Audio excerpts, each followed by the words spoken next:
Hello, everybody. Welcome back to Fat Jocks. This is a sports podcast that almost keeps you caught up on, sports and events or something. I don't know. Welcome to the show. If you do like the podcast, go over to Apple Podcasts. Give us a goddamn 5-star review. No funny business. Quit downvoting the videos, you one son of a bitch.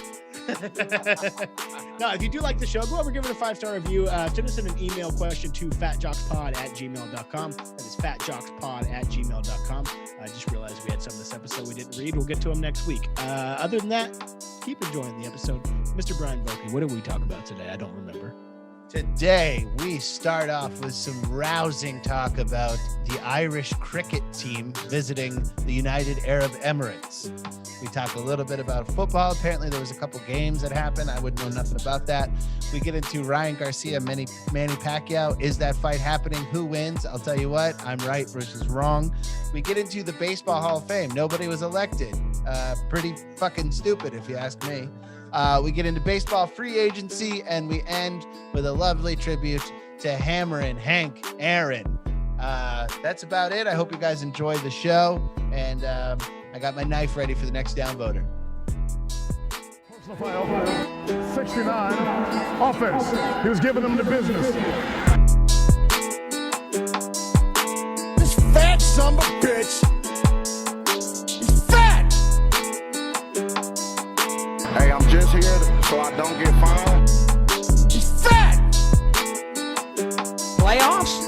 I just hope we can win a game. He's fat. I'm a man. I'm 40. I kiss you. I couldn't care less about the team. Is that a Kirkland brand sweater? Not Kirkland brand, but it's from the little middle there of Costco where they. Of course, yeah. Dude, Costco has good clothes. Yeah, they do, I guess. What you saying? You're over here talking about how much you like the sweater, and I try to riff with you about. I think this is from Costco. This is a present from my mom.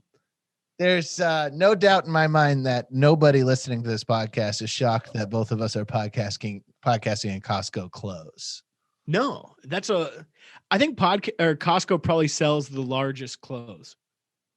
I think that there's, unless you're like at like a DXXXL, yeah. Yeah. Wait, it's just DXXXL? What's the D? DXL. No, I'm talking about DXL, that fat ass store, the store for fat asses. Which you're lucky if you don't have to go to. Yeah, I've never had to go to there. Yeah, right. You live there. No, what? Dude, I went to a big and tall store one time, and I walked in there and saw the other people shopping, and I was like, "Yeah, we'll diet and exercise than ever come back here, you fucks." Can you get a discount at DXL if you were like 500 pounds and you lost weight, like you're a veteran? Ooh, that's a good question. Jared from Subway type discount. These are the questions people want answers to. Yeah. Do you think? I wonder what happened to those pants, those big pants. Well, I've said it before and I'll say it again. I'm pretty sure that Jared from Subway is using his big pants as a prayer rug because I'm pretty sure he converted to Islam in prison. Oh, interesting. Yeah. He's just praying. Or like he's getting beat up in prison. And they're like, "Where's the big pants? I want to be in the other leg." Hey, everyone. Welcome to Fat Jocks. It's good to see you guys again. Really having a good time doing the podcast. Hope you guys are enjoying it. I'm here with my good pal, Mr. Brian Vokey. We was talking about getting his heavy equipment operator license right before the pod. Having either a diesel mechanic or a guy who operates an earth moving, earth mover. Isn't that what it's called? An earth mover, right? There are earth movers, but not just like a front thrower type, like a cat. No, none of that. You're talking about like Yeah, say you're talking about like working at a diamond mine. Yeah, exactly. But I don't want to be like one of those kids clawing it out. No, not at all. Nobody does. They don't want to. They have to. Nobody is like one of these days. I like this job because there's no responsibility. Sure, my fingernails are bleeding every single day, and I come home covered in rare toxic minerals. I will. Yeah, there is chance for upward movement, but as of right now, they don't care what I tweet. They really don't. Yeah, they don't care. You're one of those guys. You're like, you know what? You do what you love. You never work a day in your life. And you're just like bleeding from your lungs from mining lithium all day. Chewing ruby out of caves. How you feeling, Brian? What's going on in your neck of the woods, dude? Well, my neck of the woods is your former neck of the woods, and right now, our neck of the woods is in quite a bit of mourning. Oh yeah. Given the year anniversary of one Kobe Bean Bryant passing away. I'm not gonna lie, just found out his middle name is Bean, and what's up with that? I call it a dumb car. I've been saying that for 2 straight days. I call it a dumb car. It's become a complex for you. Yeah, I've been saying that, and then that Higher Love song. I've been saying "Pinch me a tighter loaf." I've been saying that a bunch of too. So that's all I got. We were talking about this earlier. You don't remember where you were when you found out Kobe died? I feel like that's a thing. I know everybody acts like it was 9/11 out here in LA, but I know exactly where I was for 9/11, and I'm not belittling anything, but I didn't know. Is it today? Like when I don't know. January 26th. Today's January 26th, correct? So yeah, January 26th, 2020. Yeah, we're recording this it's coming out January 28th. But little peek behind the curtain. We're recording this in 2020.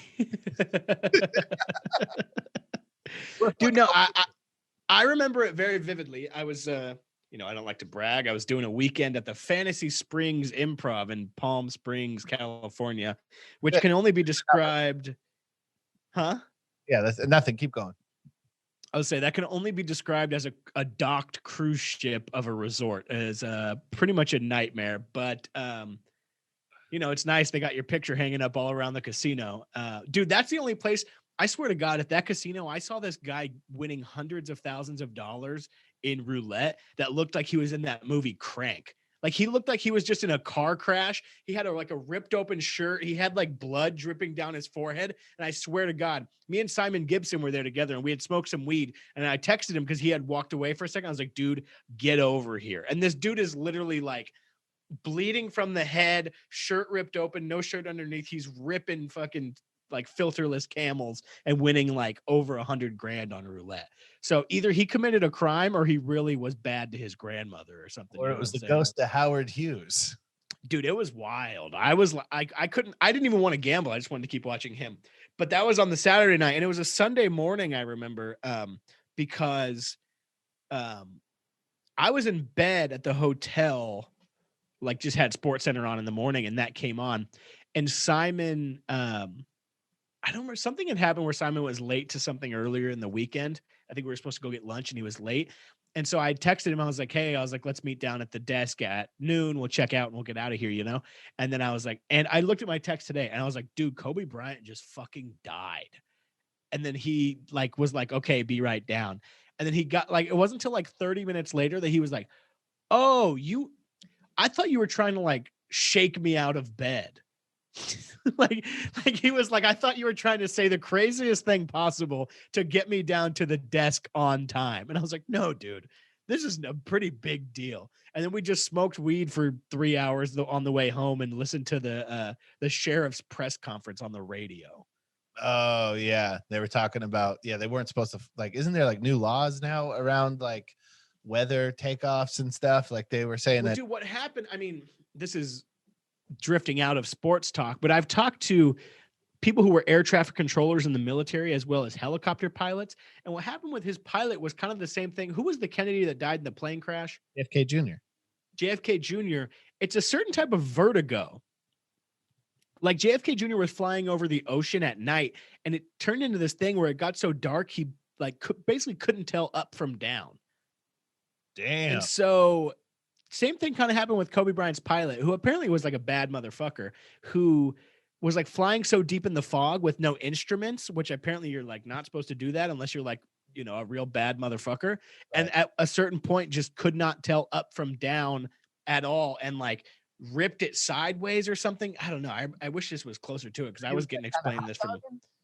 Huh? Was he hot dogging it? Meaning what? Showing off? Why wasn't he using instruments? No, I think that he was just I'm the man. Not showing off. I think he was kind of just he had been doing it and he was so experienced that he liked to do it from field. Yeah, and I think he was kind of we got somewhere to be. Let's fucking get there. I'm popping right over this mountain really quick, and literally just got in such dense fog that he didn't know up from down. And Kobe was famous for taking helicopters. Yeah. He would take it to practice, wouldn't he? Yeah, and it was like something. He also had a weird thing, like the president and the vice president, where he would never be on a helicopter with his wife or something. Maybe it was Shaq. I don't remember. No. They're not getting Shaq's ass up in a.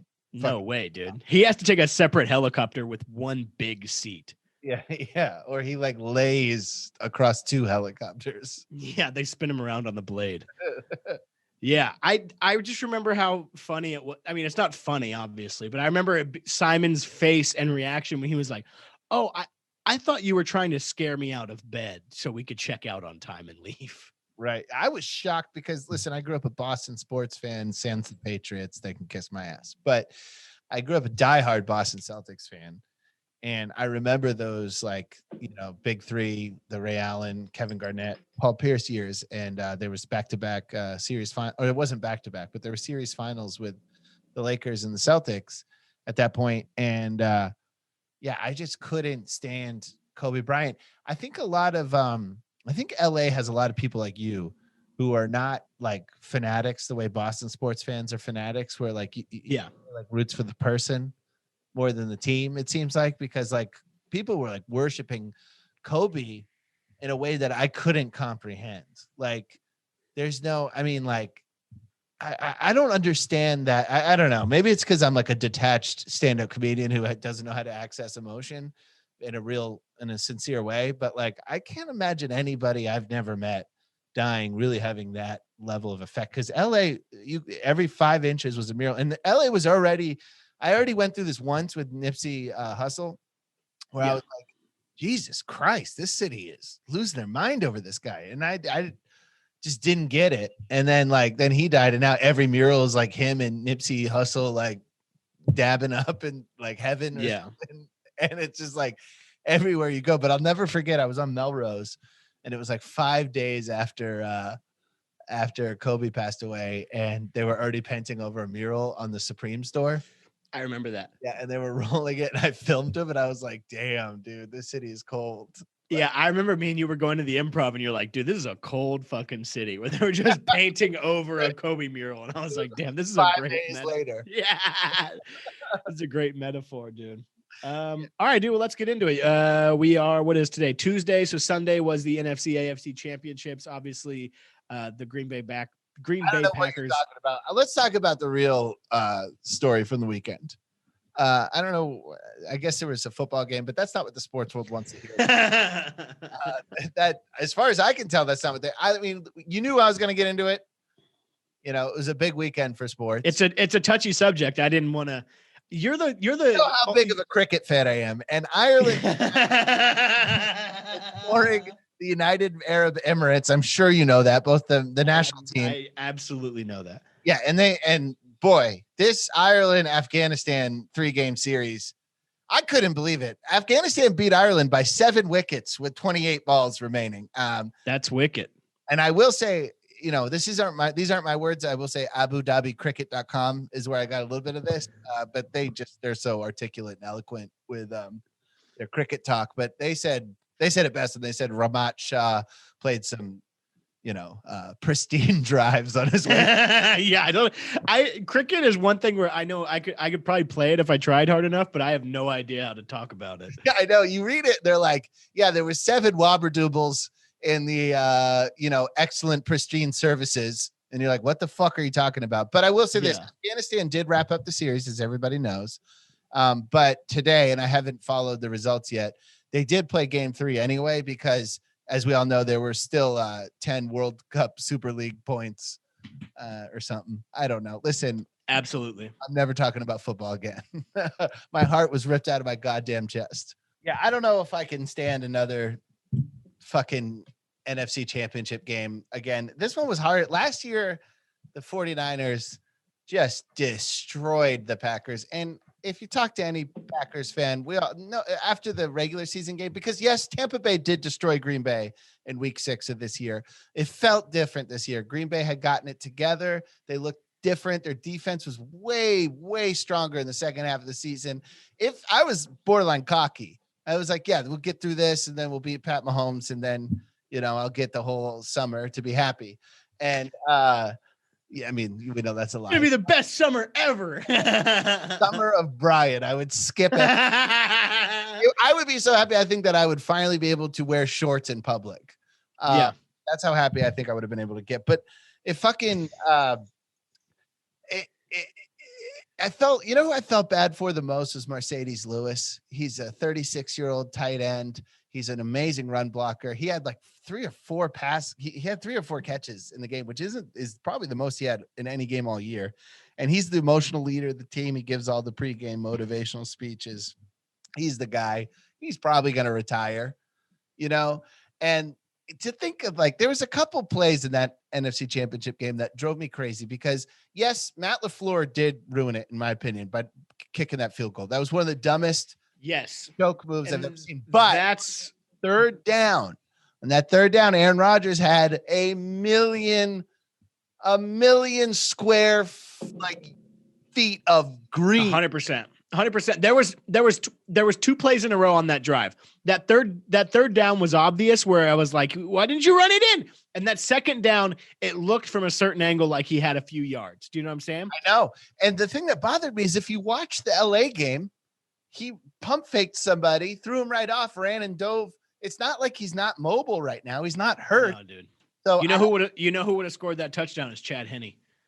You know who else would have scored it was Taylor Heineken. And you know who else would have scored it is John Elway. Do you remember when John Elway was 39 years old and he got helicoptered by the Green Bay Packers into the end zone? Yes. What are you doing, dude? Aaron Rodgers seemed to be playing very reserved for some reason, especially on that drive. I believe that was that going for the field goal there didn't make any sense. I don't know what kind of clock management that was or what. But it was the most insane decision making in my mind because he was thinking that I'm going to trust the defense to get a stop here. And it's like, it's Tom fucking Brady. You don't count on your defense stopping Tom fucking Brady. I mean, to be fair though, if Equinemius St. Brown had caught that 2-point conversion, things would have great name. Yeah, it's a beautiful name.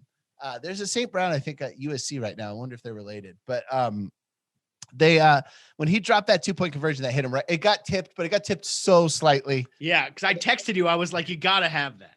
Yeah. That changes everything. Then the field goal starts to make a little bit more sense. But what game was Matt LaFleur watching where he's like, you know what? I'm going to go for 2 because I don't trust my offense with Aaron Rodgers, and I'm going to double down on my defense where you got Ty Summers, who, God bless him, but whenever you have a number 44 starting at your middle line or playing middle linebacker, things are not going well. There's not supposed to be a 44 calling the plays with the green sticker on the back of his helmet. So what? And Kevin King had already gotten toasted. That was another really bad call when Mike Pettin, who I hope gets fired, didn't call call a prevent. In the second quarter, when there's like 30 seconds left, get some people deep there. Get 3 safeties. Don't put man-to-man coverage on Mike Evans because people are being a little hard on Kevin King. It's not like Mike Evans isn't an elite receiver. The guy's gonna. No, they have $1 million. The Bucs have 1 million elite receivers. Yeah, I don't know. I didn't like Aaron not going for that. I didn't like the drop. I didn't like the bad coverage call. I didn't like the not going for the field goal. They looked like a bunch of fucking knuckleheads out there. They looked like they just didn't belong there. Absolutely. They looked like they were playing. I don't know what the deal was because I know the Packers have it in them to go all out and be like the fucking man. And they all, for some reason, seem to be playing very reserve, which probably starts at the top. That probably starts like what you're saying, Aaron LaFleur starts at the top with that reserve bullshit. And it's like, why are you trusting your defense against Tom Brady? Not only just Tom Brady overall, but Tom Brady in crunch time deep in the playoffs?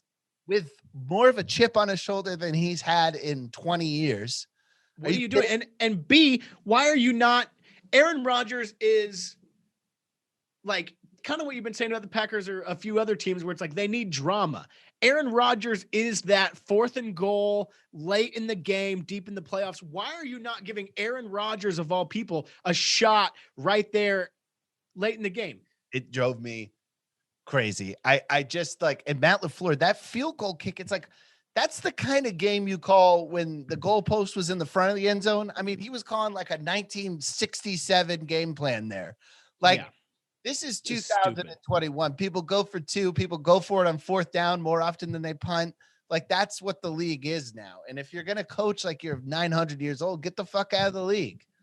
Yeah, there was a lot of things that didn't make sense to me in that game. It just seemed like Green Bay overall wasn't giving themselves an opportunity to win, and that the Bucs were just fucking making every opportunity they needed to make. Dude, Leonard Fournette people were bouncing off him the entire game. Leonard Fournette has not looked that good in a long fucking time. Except for against the Saints. He looked that good. And I mentioned that last week where I said, like, he's playing like a big winter back right now. But I will say this, though. When you say the Bucs were taking advantage he of every looks opportunity, unbelievable. You're wrong, though, as far as them taking advantage of every opportunity. Tom Brady threw 3 picks. And you know how many points Green Bay got off those in a row? In a row, was it 3 picks in a row? 2 in a row, but they were all close together. Yeah. But what I'm saying is they got 6 points off of those turnovers. And what Matt LaFleur, well, Green Bay didn't compromise on them. Green Bay was not. I don't know if compromise isn't the right word. They weren't making good on any of those opportunities they were given. Green Bay played like shit, and that's not who they are. If they would have played like who they are, they would have been fine. But they had that's the problem with these bad game. Winning, losing, you're out, 1 game playoffs. I mean, not that you should. I mean, I don't think football, it's too violent of a sport to have a best of. I understand that, but that is the catch with the whoever is best today, and that's all that matters. Yeah, and it fucking sucks. I didn't watch 1 second of the Bills Chiefs game. I didn't see any of it. I haven't watched highlights. I didn't watch a lot. I watched a couple plays. I watched about maybe the first quarter, for like 1.5 quarters, and then the Chiefs started going up. All I really have to say about that game is that Josh Allen is the real deal, and that it's crazy seeing him play now versus what he was expected to be. Do you know what I'm saying? Yeah, of course. I mean, the way he moves, the way he plays, all of it, he's the real fucking deal. I saw a stat a while back that showed his completion percentage from high school to now, and it was around 50%-ish from high school to college to his first 3 seasons. And then this year he shoots up to 68.5%. I think he's juicing. He's going off, dude. He's juicing, dude. He's getting that good. He's getting some good pussy. He's Falco pussy. Just the way he moves in the pocket, all of it. I have nothing but good shit to say about Josh. He rules. He rules, and but I mean, Mahomes is in a different league. You know what I mean? Like you're talking about. Of course. Yeah, Mahomes. I mean, that Super Bowl is the Chiefs to lose. You know who I'm hoping gets the MVP? I hope Tyrann Mathieu. Because he's like one of my favorites. Dude, I love Tyrann Mathieu, dude. I got nothing. Dude, if you want to see some good shit, go back and watch Tyrann Mathieu's fucking LSU highlights and get your dick hard. I know. God damn, he missed what the whole player. season too. He got suspended for a whole season. He rules. He's like the ultimate, like, I love guys who you hate if they're not on your team. You love it. Like Vontaze Burfict. We bring him up all the time. I was saying that Green Bay should have signed him for 1 game and just gave him like $30 million underground, like tax-free hidden money dropped off in a duffel bag at his wife's house. Venmo. And, just no digital record of it whatsoever. And just put a helmet on him and have him just fucking Sean Payton headhunt, just destroy Tom Brady. Just kill him. I mean, not really, I'm not saying actually murder him, but kill him in the sense of take him out of that goddamn game, and then get I know a lot of sports fans, and your infatuation with the Packers is beyond anything I think I've ever seen anybody else, to the point where I've been like, hey, the Packers are playing this weekend. Let's meet up. Let's go catch the game somewhere. Oh, hell no. That's what I'm saying. And you're like, dude, I can't. Literally, the way that Brian, let me guess how you watched this game. Can I guess? Yeah, go for it. You watched it on either your laptop or your iPad alone in your bedroom. No, I actually I watched it on my Roku on my TV alone in my bedroom. You texted me one time after the Packers won a playoff game last year and said you broke your bed. I did. Jumped on the bed and I broke it. Which I don't know how or why or what happened. I just remember I remember a specific score in one of those playoff games last year where you just texted me and said, I just broke my bed. Seattle, which is when they beat which is Seattle one of the last year. funniest things I've ever heard in my life. Yeah, well, I was watching this game I'm dog sitting right now, and so I had this dog Joni with me, and Joni mirrored every one of my emotions. So like when they would score a touchdown and I would jump up and down, she would start jumping in circles, and then when I would be like, fuck, she would be like, and she tore up a tennis ball, and there's a tennis ball mess all over my carpet. When anytime I would rub my head, dude, literally, like at the end of the game when it started, when I saw what was going on and he called that fucking field goal, she jumped up on the bed and she just put her paw on my chest. Like, yeah, that's what you need. It's literally an emotional support animal. You're like one of those idiots on YouTube that's having a seizure and their dog climbs under their head so they don't bang it on the ground. You're about to swallow your tongue because fucking Aaron Rodgers is losing. You think Aaron Rodgers? You think Aaron Rodgers is really go on? Well, I'll get into that in a second. The last thing I'll say about this game is a friend of the show, friend of ours, Carmen Morales, comedian, was moving to Orlando, and she had some things of mine because we used to live in the same house. And she was like, "Can I drop these off?" And I was like, And she's like, "I'm gonna say goodbye before I move." And I was like, It was right in the middle of the game. She texts me 6 minutes, 44 seconds left in the fourth quarter, and she goes, "I'm out front." And I go outside and I go, "You have the worst fucking timing of anybody I've ever met in my life." It's a friend you're saying goodbye to. Like, are you fucking kidding me, bitch? Are you stupid, you fucking bitch? and my neighbor's dog is barking at her, and she's like, "Is he gonna bite me?" And I was like, "I fucking hope so." And then I took my shit and I gave her a hug, sent her on her way, and ran up. I missed a couple plays, but yeah. Usually I don't text you during the games, but I texted you during this one. I was, there was a couple times where I texted Bruce that I was going to fucking kill myself. You literally said, "I'm going to fucking kill myself." You said you're going to fucking kill me. You said you're going to do a lot of different things that day. No, I said, "I hate Tom Brady and I hate you." Yeah. And then there was one play where I was like, he should have caught that. And you said, "You shut up, you son of a bitch." Like you have any idea what it's like to be under that kind of pressure. Yeah, you have no clue. I turned into Lois Einhorn from Ace Ventura. Yeah, literally. You know about pressure. So you really think Aaron Rodgers is leaving? This is such news to me. A lot of people think he is, and it's almost like a Blake Snell situation in my mind, where he's fucking pissed the way that third fourth down play was called. That the coach not really believing in him, having his back. I see it as a total Blake Snell situation, and now I wouldn't be shocked if he went anywhere. No, he's not. He did since I told you that yesterday, he did a interview again. He did McAfee, probably the last one. And he went on, and Aaron is he likes to play games with the media, and he acts like he doesn't. Like, what I'm saying is that he after the post-game interview, he was all fucked up from the game. He said to McAfee that, it was 15 minutes after he's done crying with the guys, he goes and does the press conference and says, your future is uncertain. He's been in the league for 16 years. He knows that he's one of the most paid attention to superstars in the league. If him or Pat Mahomes or Tom Brady, if any of them say my future is uncertain, he knows that in a slow week, he even said it was a slow week because it's 2 weeks until the Super Bowl, that they're going to be all over that. And then he goes on Pat McAfee and he talks about how he's like, well, this is the NFL. Like, everybody wants to have a Kobe Bryant type career, Tim Duncan, where you start and finish with the same team. But this is the NFL. It's a business. He's basically like being like, I don't know why everybody jumped to conclusions when I said that. I'm just saying there's a business and I'm not in charge of where I am in my career. And it's like, exactly what you're doing. Yeah. And McAfee's like this, dude. Yeah, man. It's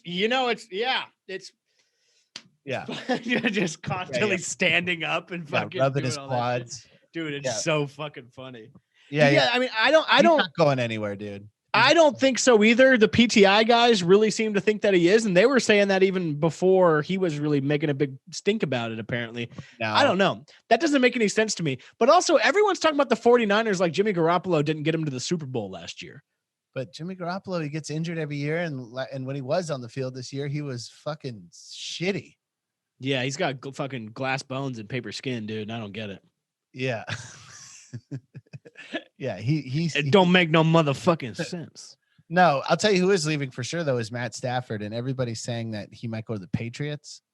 And that makes sense almost. But also it's like, is Matt Stafford is good statistically, but he's just a perennial loser. Is he a product of his environment? Yeah, you can't control who your GMs are and who your coaches are. And this new guy's going to bomb so hard that I'm going to eat your kneecaps guy. I like that guy. He's literally in there. He's like, I don't give a fuck. I'm going to eat your children. I'm like, that guy's insane. And I like it. Ryan Clark or what was somebody said the funniest thing where he's like, look, it's the NFL. We're all tough. Okay. Every single person in this league is tough. We don't need to be motivated by eating people's kneecaps. And where does that come from? Eat your kneecaps. I'd rather have that guy that fought Tyson and was like, hey, you got a big duty in your pants. Do you know what I'm talking about? That guy rocks. Yeah, I mean, the Lions suck forever. That's just kind of a guarantee. No matter what happens, the Lions will suck. You could go into a coma and wake up and be uncertain of everything that's happened. And the first thing that you can think in your mind of what is still the same is that the Detroit Lions suck dick. Yeah, they always do. There's few things that are certain. That is one of them. But there's me getting pussy, and there's a Detroit Lions sucking dick. Right. Yep. Brother. I don't know. This Matt Stafford stuff is interesting where they're mutually parting ways. And Matt Stafford seems to throw for 5,000 yards every goddamn season. But what the hell happens? Yeah. What are you talking about? What does that even mean? I think it's like his team sucks. They want to draft that BYU guy, I think. That guy passed Justin Fields in prospects, BYU's quarterback. I forget his Interesting. name. Lance or something. Yeah, sounds about right. Lance. Lance like Carruthers or something. Of course. Yeah, some multi-wived man. They're thinking he's going to the Patriots, and you know what I think, dude? I think this is gonna look a little bit like Rich Gannon going to the Oakland Raiders way back. Yeah, after he broke the old neck, went over to the Raiders, took him to the Super Bowl. Exactly. I mean, I wouldn't be surprised if Matt Stafford does good, but also it's like has he ever been to the playoffs?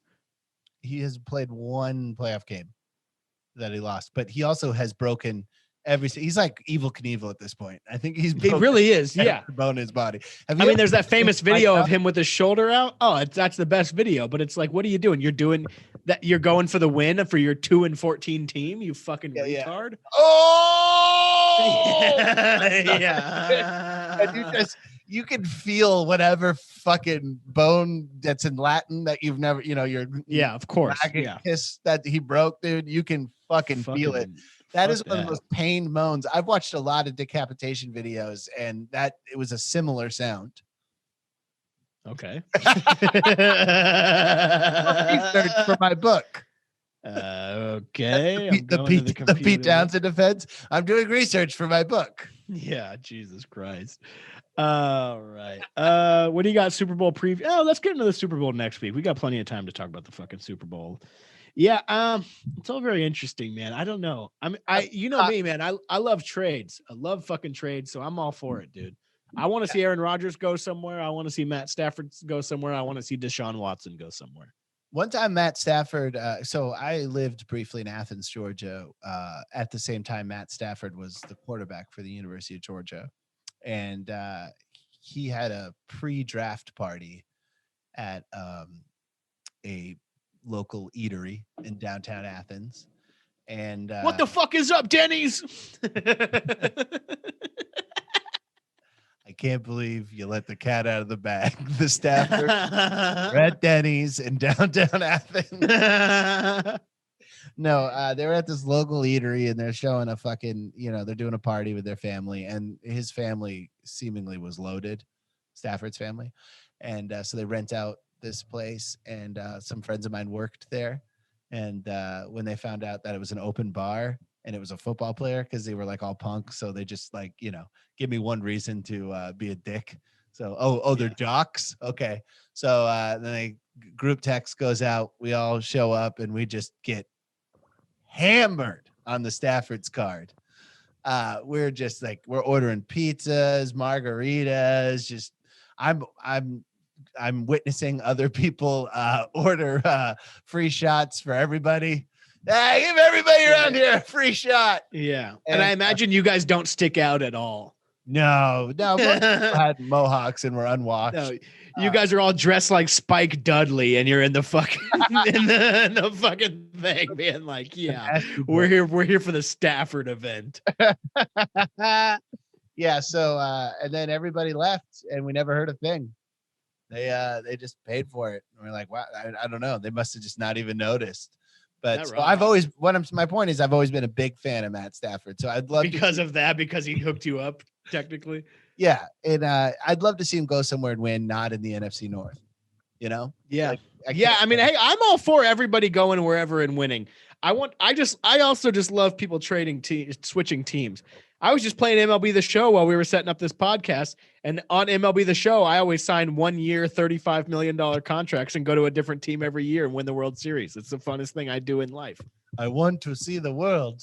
Oh yeah, I want to go everywhere. Let's get into this Pacquiao Ryan Garcia fight, because I've been reading different shit about this all day, where like Ryan Garcia says the fight was 100% done. They're just the details need to be finalized. And then he says it's 90% done. And then there's rumors that it's just going to be an exhibition. And meanwhile, through all of this, Pacquiao's camp has been dead silent. They haven't said a word about it, but I can't stop dreaming about it, because I rewatched Ryan Garcia, Luke Campbell's fight, and I rewatched Manny Pacquiao's last fight versus Keith Thurman. Keith Thurman, unified welterweight champion, 29 years old at the time, or maybe 29 years old, I think, undefeated. Pacquiao, 40 years old, 42. No, I'm saying he Keith fought Thurman 2 years fight. ago. I see. Yeah, it was in July of 2019, and when you put those together, yes, Ryan Garcia's hand speed is faster than Manny Pacquiao's, but Pacquiao's footwork and his motor is so much stronger than Ryan Garcia. Ryan Garcia in that Luke Campbell fight is flat-footed as fuck. His footwork sucks, and that's where Manny Pacquiao, he gets a lot of those flash knockdowns where like he just stuns you and knocks you right down, because he's coming from every different angle. He's got a little bit of a Lomachenko thing like that, but with way more power. And you watch his footwork, he never stops. And Garcia's footwork is trash. Now, the difference between Garcia and Pacquiao is that Pacquiao is past his prime and Garcia is still learning. So Garcia's footwork technically could improve, but I don't think he has enough time to be able to dance around the ring like Pacquiao. Pacquiao is 40 years old. He knocked down Keith Thurman in the first round. After the second round, he was beating him again. He did the Ali shuffle before he went back to, the guy's got a goddamn motor. 40 doesn't mean what it used to. He's got that Tom Brady magic.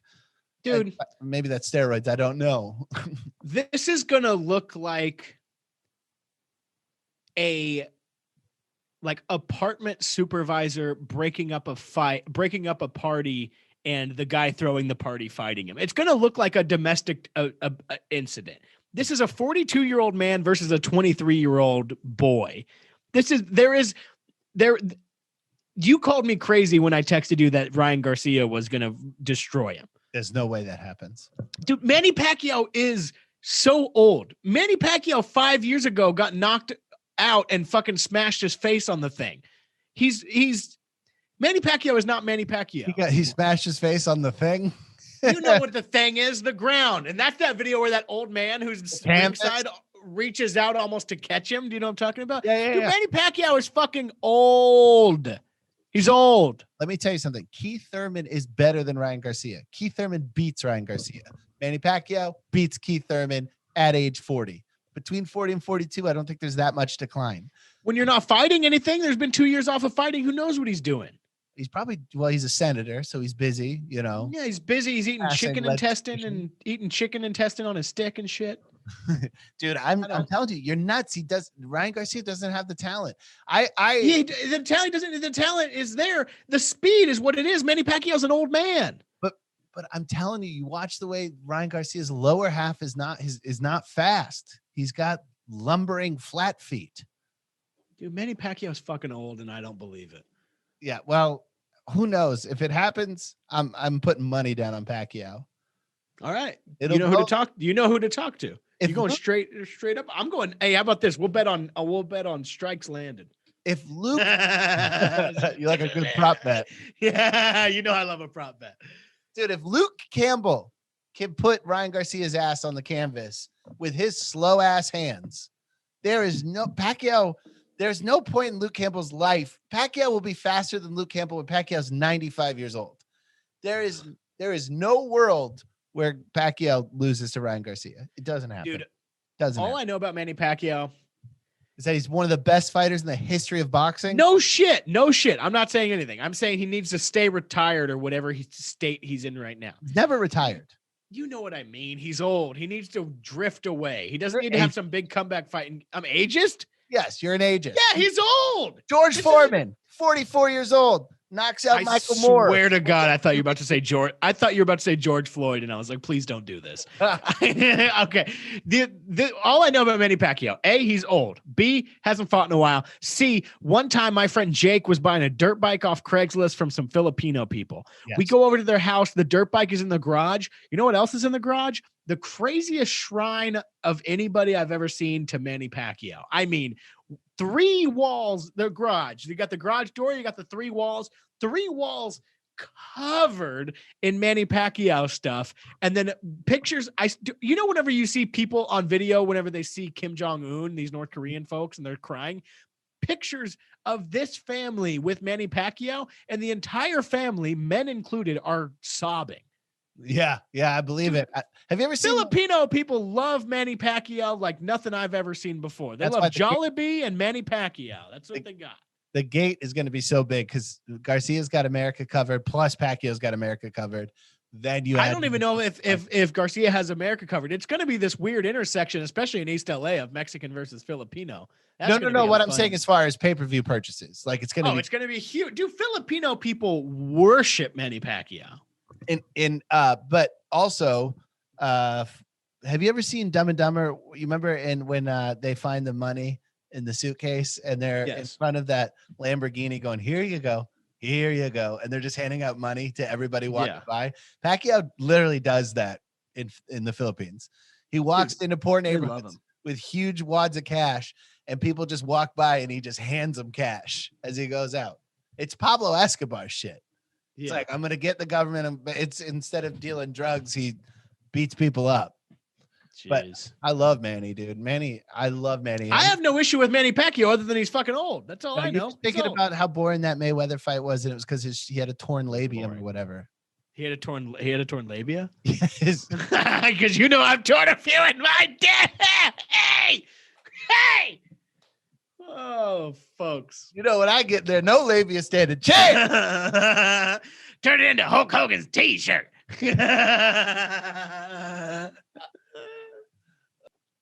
All right. The Hoffers, the Hall of Fame. Baseball, once again, this is my presentation here. Baseball, once again, has fucked themselves. That's all they do. They fuck themselves. They fuck me. Baseball will forever be the most third popular sport, the third most popular sport in America. Yeah. Because of bullshit like this. MMA will pass it. It'll go to 4th. No problem, because it's the MLB baseball is so fucking stuck in the past. This is where me and Trevor Bauer see real eye to eye. Baseball, not only this week, the MLBPA, they declined to do a universal DH, and they declined to expand the playoff. Every step baseball is given to modernize their game. They say, hey, fuck you. How about we put a clock behind the catcher or something stupid? It's so fucked. Baseball today, Hall of Fame votes, nobody gets in. Fuck it. Some people like this because they feel like basketball and football let too many people in. Why would you have a year where you don't let anybody in? It happened in 2013 as well. Yeah, and before that, it hadn't happened since like 1960. And it's this whole stink of the steroid era where we're stuck in this bullshit era of 20 years of this Hall of Fame shit because you stay on the ballot for 10 years. So people argue about whether these people should be in it for so fucking long. But you need 75% of the vote. Today on the vote, Curt Schilling got 71. Interesting thing about Curt Schilling. Mm-hmm. He's a pretty cool guy. No, Curt Schilling's a piece of shit. If you don't know this, Curt Schilling's like a real MAGA tard. He's got a podcast on Breitbart. Like he's gone full right wing. He thinks that the Parkland shooting was a false flag. He's just insane. And he hadn't said anything about the Capitol shooting. And some people had already started putting in their votes for Hall of Fame. He goes out Capitol shooting, the Capitol siege, whatever you want to call it. He goes out on Twitter and he's like, fuck yeah, these patriots are doing what needs to be done. People He was like 9 to 15 votes short. After he said that, numerous baseball writers put in their thing to say, hey, I hereby rescind my vote for Curt Schilling into the Hall of Fame. Yeah. I mean, why would baseball welcome that kind of controversy? Like, that's his own damn fault. For sure. This is kind of my question, though. How do you feel about that Hall of Fame voting based on that kind of character? I mean, listen, unfortunately, in this era, we are all held hostage to public opinion. I mean, allegedly, California was shut down for COVID reasons because the ICUs were full. And then there's a legitimate recall effort for Gavin Newsom. And all of a sudden, time to open up.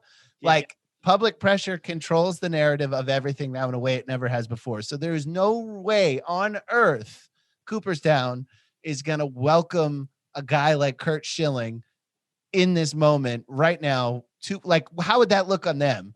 You know what I mean? Like, because Curt Schilling belong in the Hall of Fame based on talent? Yes. But the Hall of Fame it's a celebratory, it's not like a real science. You know what I mean? No. Like, and there's guidelines to these things. Because obviously the top 3 guys this year, Barry Bonds, Roger Clemens, Curt Schilling, like all of them fell just below the thing.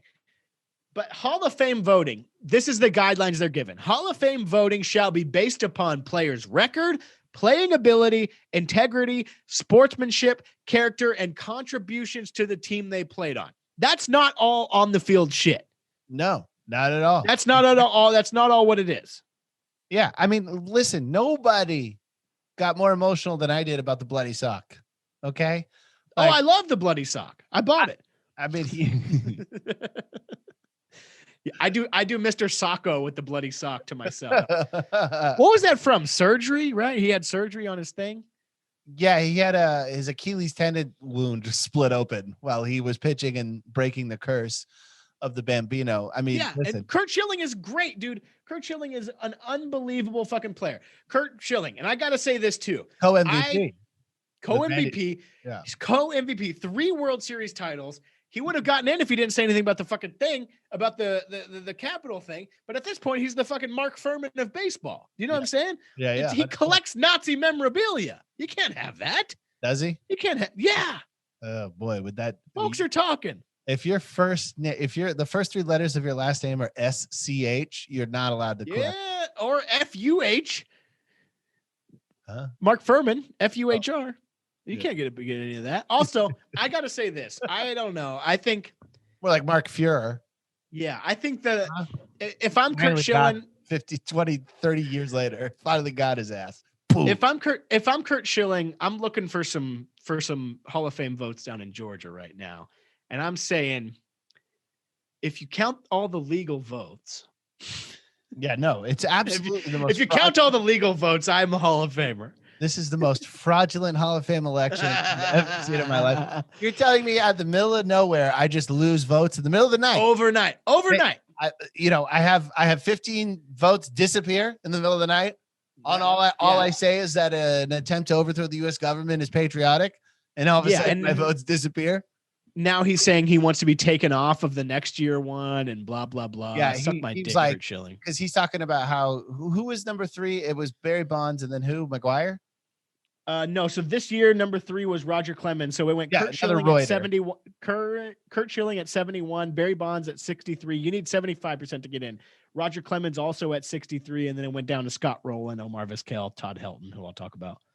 Yeah. So, but basically, he said in his letter, which he shared on Facebook, like a true MAGA guy, he's like, I'm now in the company of 2 people who cheated. And, you know, he's like, I worked in some of the most diverse locker rooms in all of sports, and nobody had a problem with me, and I was a good teammate, blah, blah. And it's like, dude, stop making yourself a victim. Also, remember he tried to start a video game company and like bank. Yeah, he lost $110 million. I have that here. He lost over $100 million. What a fucking dumbass. Video games sell themselves. What are you doing?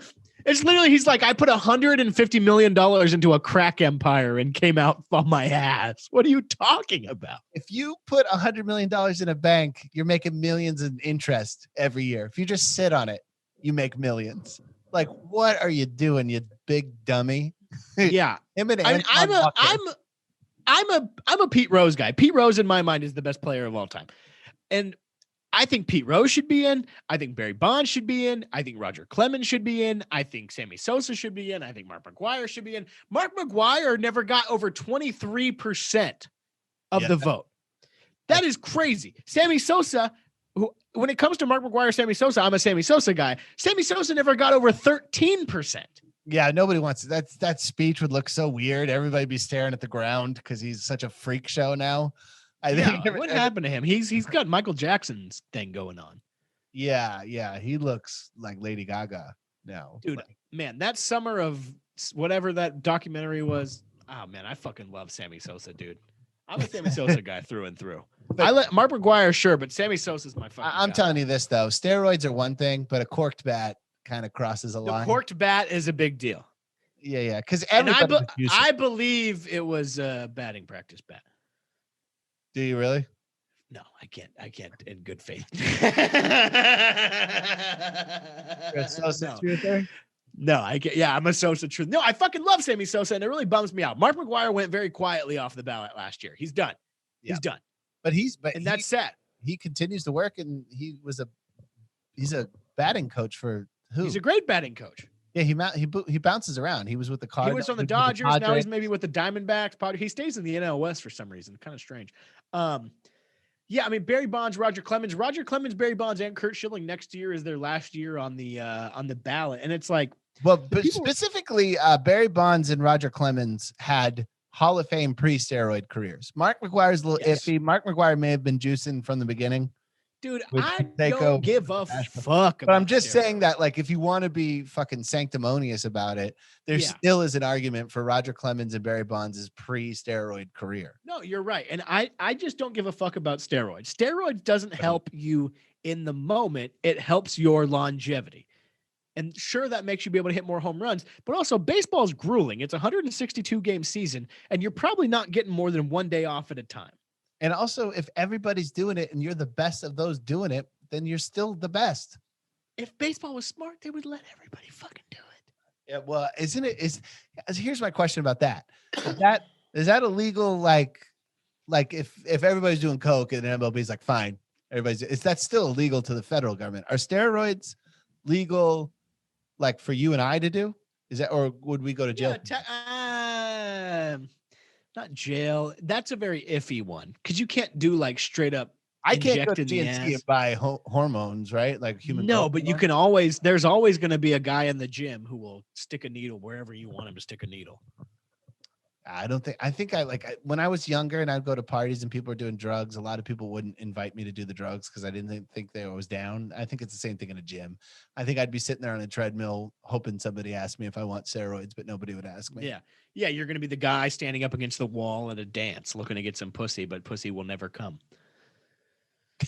And I also will never come if you. No, you come later that night, brother.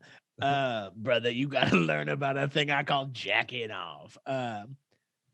Yeah, I mean, they each got one more year of eligibility. I mean, once you go down the list, you got for this whole episode, a lot of pussy references. I love you it. Okay. Oh, I'm good. Hey, trust me. I'm good. Got more than I can handle.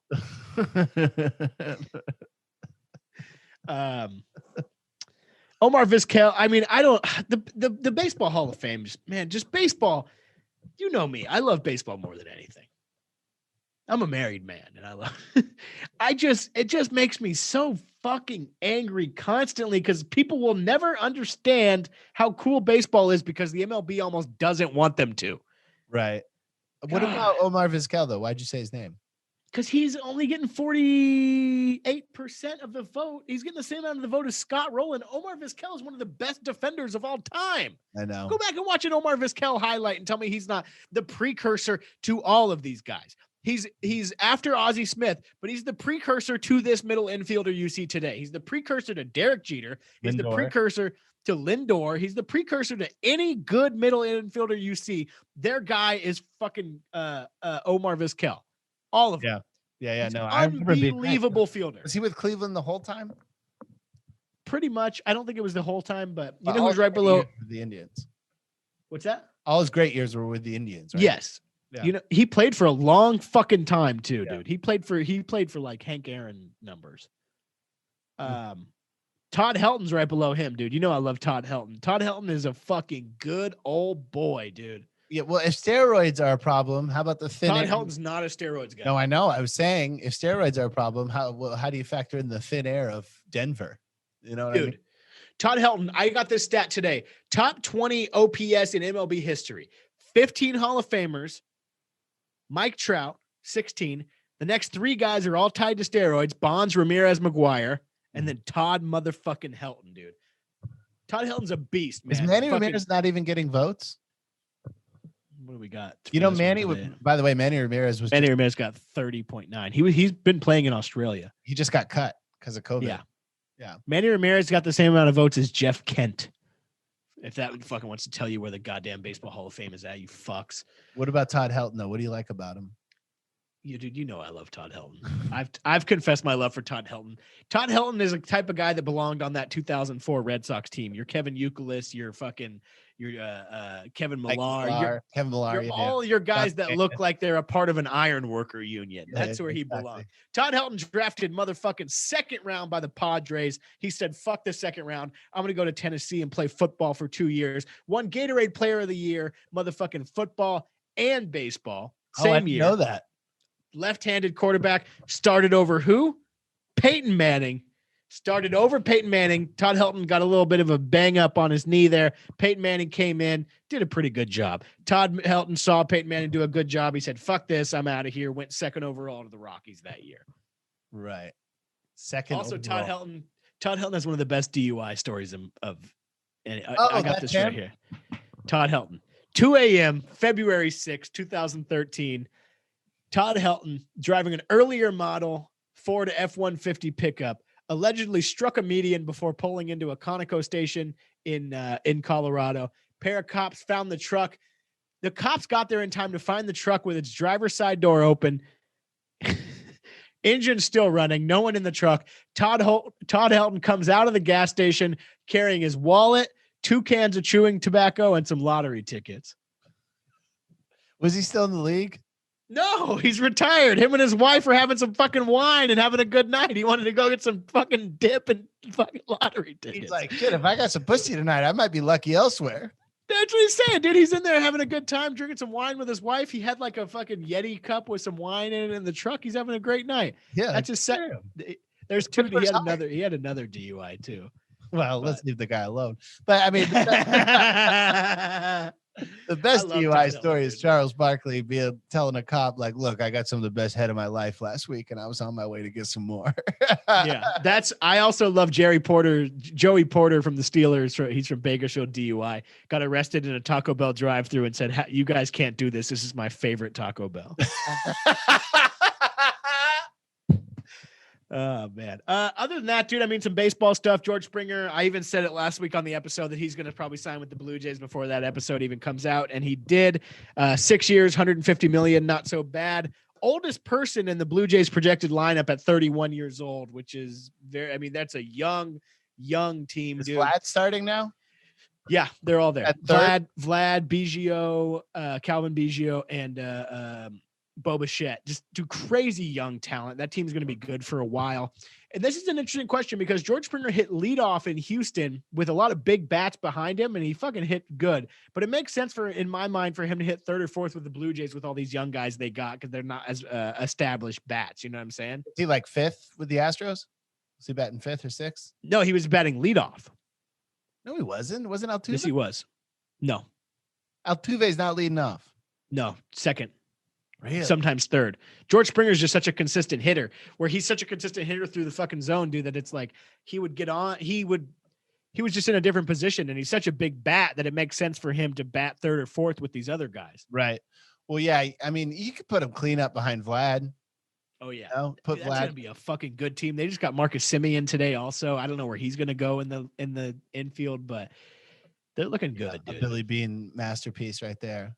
Yeah, dude, who'd fucking know? Oh yeah. The once again, the A's, A guy crushing it with the A's. What do? They send him away for $40. You Yeah. fucking idiot. There's a guy down at the Greyhound station that could get, match his OPS. Literally. Yeah, man, it makes no sense. Good. JT Realmuto, I said that last week he would probably sign before the podcast was out. That actually came today, actually signed back with the Phillies, which we all knew was going to come. 5 years, $115 million. Highest record AAV for a catcher, highest per year payment for a catcher. Also, this was interesting to me. His contract, 5 years, $115 million, no buyout, no option. That means that the dude is all motherfucking in, and that dude loves the Phillies. That's weird. Yeah, well, let's see what happens. Him and Bryce Harper. I mean, dude, that could be a good team. I've said it 5 times. Who's their ace? Zach Wheeler or Aaron Nola. They're missing. It's a piece they're missing, and it doesn't make sense they haven't been in this Trevor Bauer thing. Trevor Bauer, the Mets apparently offered him contract. Nobody has the numbers on it, but apparently it was a few weeks ago, so that means people are saying it's not very appetizing. My bet for this whole thing, because people are saying it's approaching Garrett Cole numbers, which is $36 million a year. I don't think he's going to get that. They're saying it's approaching that. It's almost that. In my mind, I bet that contract's like 4 years, $140 million. Garrett Cole, I was just looking at the largest sports contracts in the history of sports, like every league counted. Garrett Cole's like a top 5er. Oh yeah. Dude, Garrett Cole, I don't know if you know this. Garrett Cole is a fucking great pitcher. No, I do know that he's a great pitcher, but there's also unbelievable. There's other great pitchers too. I wouldn't expect Garrett Cole to be up there with the Mike Trouts and Patrick Mahomes. Mike Trout and Patrick Mahomes contracts are untouchable. Yeah. Those are the type of contracts you give to people where you're like, this is an unbelievable, like never before seen thing. Once in a generation thing. Let's get it on early. I mean, what's Mike Trout's like $465 million, something crazy. And then Mahomes crossed 5. He's half a bill. Mike Trout's contract was bigger, the biggest MLB contract in history by like over $120 million. That was just one of those things where it's like, let's just get this out of the way. Here is everything we have. And I think the Garrett Cole's like 5 or 6 right there in largest contracts in sport. Yeah, Garrett Cole's what is it? It's somewhere between $9 and $13 million, but it's 324. Yeah. Sorry, 9 and 13 years, but it's $324 million. Yeah, I got Kelly a Guinness Book of World Records for Christmas just because we saw it at the store, and she was like, "Oh, that's fun. I haven't seen that in forever." So I ordered one, and she was looking through the sports one, and I was like, "Oh, come on, quiz me on the baseball ones. It'll be fun." And she's like, "Okay, what's the highest contract for any baseball player ever?" And I was like, "Well, if you're talking overall, it's Mike Trout. If you're talking AAV, it's Garrett Cole." And she's like, "Yeah." Wait, it was like a 2021. They still make 20. It was a brand new one. Yeah. So that's what we hadn't seen it in forever. That's that dumb male brain. Yeah. It's like, yeah, we just kept going on baseball thing. And she's like, most home runs ever in one game. I was like, ooh, it was a random one. I think it was the Diamondbacks and Giants in like 2017. And she's like, yeah. Like, just like, I just kept crushing it. And she's like, you're fucking weird. Yeah. Luis Gonzalez. Yeah. No, wasn't oh, that. dude. It was very funny. I mean, we can go into the Hank Aaron thing after this, but it was like, I finally gotten Kelly into like baseball whenever the Dodgers were in the World Series, and then her sister was like, not really on board. And I was like, this is unbelievable drama. Like, you have to see this. And then it was that game where the Dodgers blew it at the end of that game and made like 3 errors in one play, and the Rays won. Yep. And I'm just sitting there, and I had like a beer, and I like tossed my beer on the ground, and it's like leaking onto the carpet, and I just had my head in my hands, and they both had eaten a weed edible, and they're both like, that was incredible. I mean, and I literally was looking at them like, I will fucking kill both of you tonight. Like, I just Go don't one of you with the other one. Yeah, like I have no problem going to jail for this tonight. You know what I love about like we were going to talk about Hank Aaron. I love old Hollywood stories. I love old Hollywood one-liners. Like I just love that old lounge act, like Borscht Belt style of storytelling, and all the old baseball players have it. Yogi Berra, Tommy Lasorda, and Hank Aaron he's quite a storyteller himself too. And since he died, I wanted to pull up. He was on Letterman a lot, never on Carson. I'm not going to leap to any conclusions about that, but it doesn't make me think highly of Carson. But man, Hank Aaron's a fucking man, dude. I watched a lot of Hank Aaron videos today. And you gotta. Well, you don't have to share screen if you can hear this. Let me know if you can hear this. Yeah, we could play the video in the. I YouTube. don't even need to play the video because it's like a copyright violation, but just let me know. Can you hear that? Can you hear that? I can hear the band playing. I can hear your alerts. I can hear it all. Okay, so let me start right here. Okay, so this is Hank Aaron on David Letterman telling a story about the game where he hit 715 and broke Babe Ruth's home run record in Atlanta. Did you get a phone call from the White House after that, or? Believe it or not, I did. He's laughing because it was a pre-interview. Well, the funniest thing about that day, that night, after I hit the home run, I went back to left field and I was standing in my position to catch a fly ball. And Donald Davis and our traveling secretary was running down left field line. He was telling me the president was on telephone. And I said, well, fine, Donald. I said, but what do you want me to do? Stop the ball game? I said, just put the president on the hold and I'll be right with him. And sure enough, right after the inning, I went running up the steps and of course, the president was on telephone. And he was inviting myself and my wife to be his guest at the White House. This would be President Nixon. Mm-hmm. Right. You said it. But anyhow, I answered the telephone. He said, Henry, I said, I would like for you to be my guest at the White House. I said, what, fine, Mr. President. I said, thank you very much. I said, when do you want me to be your guest? He said, as soon as possible. Hell, I didn't get there quick enough.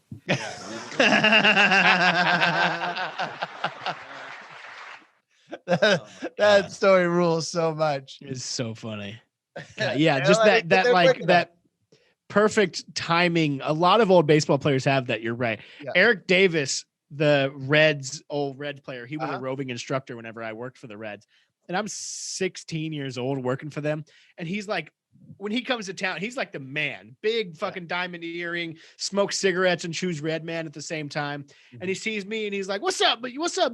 And I was like, oh, hey, Mr. Davis, how are you? And he's like, I'm good. He's like, you working in the clubhouse? Yeah. I was like, yeah, I'm a bat boy. I'm kind of, clubhouse assistant. He's like, oh, good. How old are you? I was like, oh, I'm 16. He goes, shit. Okay. Yeah. You look old enough. How about you go down the street and give me some Red Man? I was like, oh, okay. And this is 3 hours before the game. I spent 2 hours and 30 minutes driving to these different places trying to get Eric Davis Red Man. And I finally bring it back. And he's like, damn. Okay. Yeah. Good.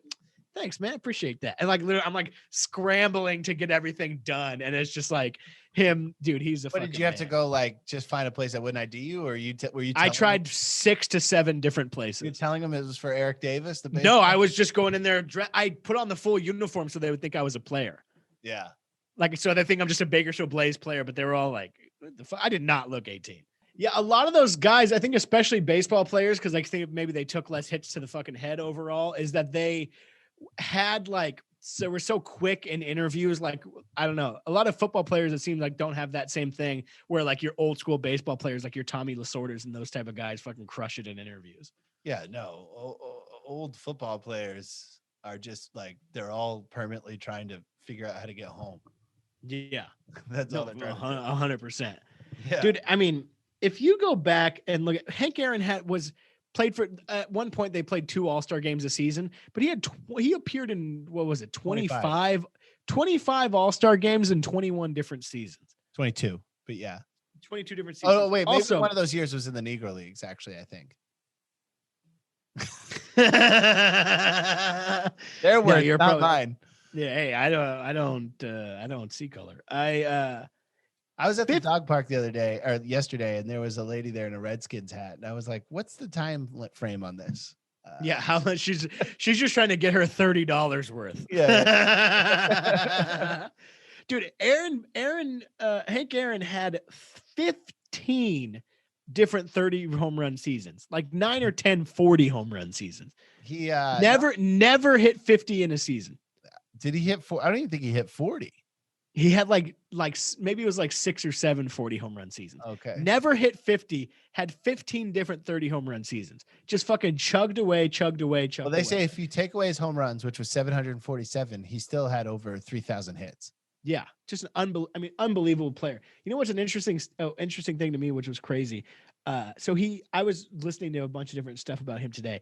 He hit his So the record was 714. He hit 713 at the end of the 1973 season. And I don't know, especially if you're not really into baseball, maybe you don't understand, but Hank Aaron is like a Jesse Owens type person. Yeah. Oh, Jesse Owens, like crushing it in front of Hitler level, where Hank Aaron, like, dude, he got 930,000 pieces of mail in the offseason. He wasn't allowed to open his mail. I watched an interview with that where the Secret Service would have to open his mail. Secret Service. Yeah. The Secret Service was brought in. He couldn't stay at the hotel with his team because they were afraid something was going to happen. He got over 930,000 pieces of mail, and a lot of it not very nice. A lot of not good things written in those letters. And it's been pointed out a million times, but it's worth pointing out again, is that like, it's so funny that people were so defensive of Babe Ruth. And look, I don't give a shit about womanizing and drinking and STDs and all this shit, that being drunk. Like, I don't care about all that stuff, Babe Ruth. To me, it's funny and it's cool, but like, he's fat. Anyone who's fat and fucks, I cheer on. But Hank Aaron is like a good guy who's just keeps his head down and plays baseball. And they're by like, all accounts, a good guy. Yeah. And they're like, you are tarnishing baseball. And you're like, yeah, they're like, you this, you that. Dude, people are like, he would like, literally people are like, we're following you to every city. And if you even fucking think about hitting that next home run, we're going to fucking kill you, man. Yeah, I know. Well, that's why if you ever hear, I couldn't find it. I wanted to find a clip of it, but I remember a long time ago hearing him talk about when those two white guys, when he hits the home run and those two white guys. Yeah, those two white dudes. Yeah. And they're just fans. So they like hit him on the back, but he for a second jumps because he's like, oh fuck, I'm about to get fucking killed. Yeah. For hitting a home run. Could you imagine he breaks the record and those guys come fucking kill him? I posted the Vin Scully call because he was like, this is a beautiful day for America. A black man getting a standing ovation in the deep South. Vin Scully, Hank Aaron. Vin Scully, Vin Scully's like the next to go, and Vin Scully's my guy, dude. Vin Scully, he was kind of off towards the end of his career where he's shitting on socialism during the game and stuff like that. Dude, it's so socialism's failed yet again in Venezuela. It's pretty funny if you go back and listen to it, but yeah. I mean that blowing outside 88 mile an hour fastball, and if you've seen what happened to Venezuela after Hugo Chavez, it's in shambles. That's a high fastball hit at 92 miles an hour. Vin Scully's the best announcer ever, where he's like, and now coming to the plate, Russell Martin. Russell Martin's father used to play trombone on a train in Toronto for pennies at a time, and to feed his family, he'd suck cock the whole way home. And he wasn't a gay man. He was sucking cock to feed his family, and so he was getting fed on cum. He takes a bitch on that one. Yeah, just comes back into it. But dude, I mean, that call is so iconic. There's a new home run champion, and his name is Henry Aaron. There's a new home run leader. There's a new home run champion of the world, and his name is Henry Aaron. People, I don't think understand. I mean, that was awesome. Do you know who was playing left field? The ball was hit to left field. The left fielder climbed the wall to go try to get the ball. I don't think they ever got the ball back. You know who that was, right? No. This is kind of paints how not long ago that was. That was Bill Buckner. Yes, I did know that. Sorry. Yeah, which is really, it's one of those things where you. Yeah, but it's one of those things where you're like, oh, he couldn't find the ball. Shocker. Why would you send that blind asshole to go find a baseball? It's very funny that that ball going through his legs is just like, imagine you bomb one showcase set for SNL or something, and people their whole life are like, there's that fucking piece of shit. You mean Howard Dean? Yeah, literally, yeah. Exactly. Bill Buckner is the Howard Dean of baseball. Bill Buckner's stats are decent too. If we ever do a deep dive on him, he hit through over 300 for many years. He was a solid. And he's remembered for one thing. He's Dan Quayle. He's remembered for spelling potato wrong. Yep. Fucking asshole. Well, man. R.I.P. to Hank Aaron. R.I.P. to Tommy Lasorda. Hopefully, R.I.P. to Larry King. Your guy, Larry King. I love Larry King, dude. We were just last week, we were talking about Tommy Lasorda, and you're like, man, you were always looking for Tommy Lasorda. I was always looking for Larry King. And Larry King. I was looking for Larry King. You were looking for Tommy. Yeah. Diehard fucking. He would always be there in a blue Dodgers jacket with a blanket over his legs. Yes. And, different wife every game. Dude, you know what his last wife's name was? I do, but you can go ahead and let the people know. Sean King. It's so funny, dude. Oh man. All right. Well, let's wrap it up, dude. R.I.P. Hank Aaron, like Brian said, fucking great, man. Just nothing but good shit to say about it, Hank Aaron. Except he R.I.P. held the bat better, but what are you gonna do? Yeah, he could have had a better stance. But it's like, dude, coming to the plate. He was coming to the plate and literally told his teammate, "I'm tired of this shit. This ends now." And he literally went up and hit a home run. Like he's a fed up dad. You know what I'm saying? Like, I mean, if I was the pitcher, I would have thrown him, a softie right down the line. Because I was going to ask you that. And in a situation like that, do you just pipe it for the guy? Hank Aaron beating that record, absolutely. It's the only chance anybody will have of ever remembering me. Yeah, no, you're right. But still, we don't even know who the guy was, so we, not remembered. But it's Curt Schilling. Curt Schilling's not racist because he let Hank Aaron hit that home run. All right, guys. Thank you so much for listening. Like and subscribe. Brian, you're a great guy. Sorry about the Packers, and I'm happy you didn't break your bed this time around. It's loose, but yeah. All right. You guys have a great whatever. Good night to all.